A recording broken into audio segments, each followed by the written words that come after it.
अल्हम्दुलिल्लाहि वहदा वस्सलातु वस्सलामु अला मन ला नबिय्य बअदा अम्मा बअद फ़अऊज़ु बिल्लाहि मिनश शैतानिर रजीम बिस्मिल्लाहिर रहमानिर रहीम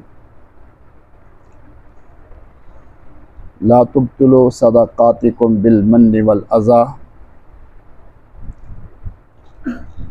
यह आयत का मैंने एक छोटा सा हिस्सा आपके सामने पढ़ा है, जिसमें अल्लाह रब्बुल इज़्ज़त ने हमें आमाल की हिफाजत का हुक्म दिया है। हम ज़िंदगी के अंदर जो इबादत कर रहे हैं, बाज़ आमाल ऐसे हैं जो हमारे बाज़ आमाल को ज़ाय कर देते हैं,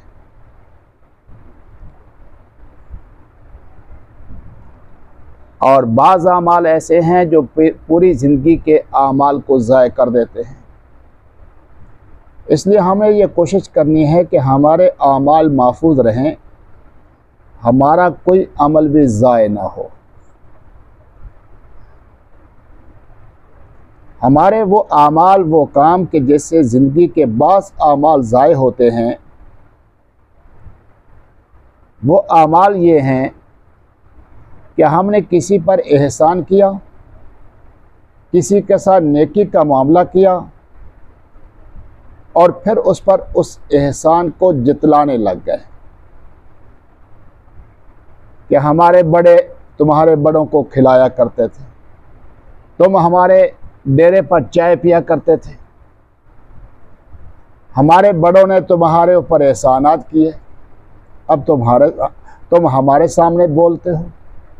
तो ये जो इतना खिलाया था, पिलाया था, उनके साथ एहसान का मामला किया था, ये सारा का सारा अमल और ये सारे के सारे आमाल इस लफ्ज़ से बर्बाद हो गए कि हम तुम्हें खिलाते थे, तुम हमारे यहाँ खाया करते थे, हमने तुम्हारे ऊपर ये एहसान किया, हमने तुम्हारे ऊपर ये एहसान किया। पैसा भी गया, ज़िंदगी की नेकियां भी गई, तो क्या मिला? खसिरत दुनिया वल आखिरा, दुनिया भी तबाह और आखिरत भी तबाह। और हमारी ज़िंदगी के कुछ आमाल ऐसे हैं जो ज़िंदगी के तमाम आमाल को बर्बाद कर देते हैं, जिनमें से एक अमल ये है, आका सल्लल्लाहु अलैहि वसल्लम के सामने या आका सल्लल्लाहु अलैहि वसल्लम के रोज़े पर ऊंची आवाज़ से बोलना। यह आका सल्लल्लाहु अलैहि वसल्लम की बेअदबी है, यह आका सल्लल्लाहु अलैहि वसल्लम की गुस्ताखी है, जिसको अल्लाह रब्बुल इज़्ज़त ने सूरह हुजरात में ज़िक्र फरमाया, अन तहबता आमालुकुम व अंतुम ला तशऊरून, कि इससे तुम्हारी ज़िंदगी के जितने आमाल हैं सारे के सारे बर्बाद हो जाएंगे और तुम्हें पता भी नहीं चलेगा। इसी तरह इंसान ने पूरी ज़िंदगी नमाज पढ़ी, रोज़ा रखा, हज की, ज़कात दी, सदक़ात दिए, हर नेकी के काम में हिस्सा लिया, लेकिन अल्लाह रब्बुल इज़्ज़त के साथ किसी मौके पर गैर को शरीक ठहरा लिया, गैर के सामने सजदा रेज़ हो गया, इबादत की गरज से उसको मुश्किल कुशा समझ लिया, उसको हाजत रवा समझ लिया, उसको नफ़े नुकसान का मालिक समझ लिया, गैर को औलाद देने वाला समझ लिया। वो अफ़ाल जिनका मालिक सिर्फ अल्लाह ही है, उन्हीं की निस्बत जब गैरों की तरफ कर दी तो ये शिरक हो गया, जिसके बारे में अल्लाह रब्बुल इज़्ज़त ने वाज़े फरमाया, लइन अशरकत लयहबतन्न अमलुक, कि अगर आपने शिरक किया तो आपकी ज़िंदगी के जितने अमाल हैं वो सारे के सारे बर्बाद हो गए।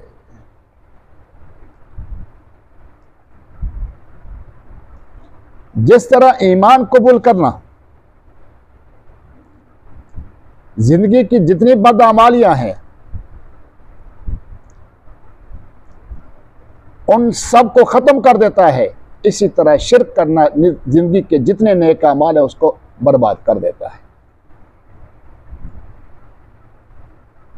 जिसकी मिसाल वाज़ेह है, अहादीस के अंदर उसका तज़किरा मौजूद है इन्नल इस्लाम यहदिमु मा कान क़ब्लहु, इस्लाम ज़िंदगी के अंदर जितनी बदअमालियाँ थी, कुफ्र था, शिरक था, इस्लाम ने सबको ज़ाय कर दिया। अब नए सिरे से ज़िंदगी का आगाज़ हो गया। इसी तरह इंसान ने जब कुफ्र और शिरक का इर्तिकाब किया तो ज़िंदगी के जितने नेक आमाल थे वो सारे के सारे बर्बाद हो गए। हाँ, उन आमाल को वापस ला सकते हैं। वो जो ज़ाय हुए थे उनको वापस ला सकते हैं। किस वक़्त? जब इंसान सच्चे दिल से तौबा कर ले। खुद अल्लाह रब्बुल इज़्ज़त ने फरमाया, इल्ला मन ताबा व आमना व अमिला अमलन सालिहन फउलाइका युबद्दिलुल्लाहु सय्यिआतिहिम हसनात व कान अल्लाहु गफूरर रहीमा। तो अगर क्या तौबा कर ली है, दोबारा नए सिर से नेक आमाल शुरू कर लिए, तो वो आमाल भी वापस आ जाएंगे जो ज़ाय हुए थे, और जो इसके अलावा गुनाह किए थे अल्लाह रब्बुल इज़्ज़त उनको भी नेकियों से बदल देंगे। इसलिए हमें चाहिए कि हम आमाल को बर्बाद ना होने दें, और अगर कभी कोई अमल बर्बाद हो गया हमारी कोताहियों की वजह से, तो फौरी तौर पर अल्लाह रब्बुल इज़्ज़त के सामने हम तौबा इस्तिग़फ़ार करें, ताकि अल्लाह रब्बुल इज़्ज़त हमारी कोताहियों को मुआफ़ फरमा दे, और जो हमने गुनाह किए हैं उनको अल्लाह रब्बुल इज़्ज़त नेकियों से बदल दे।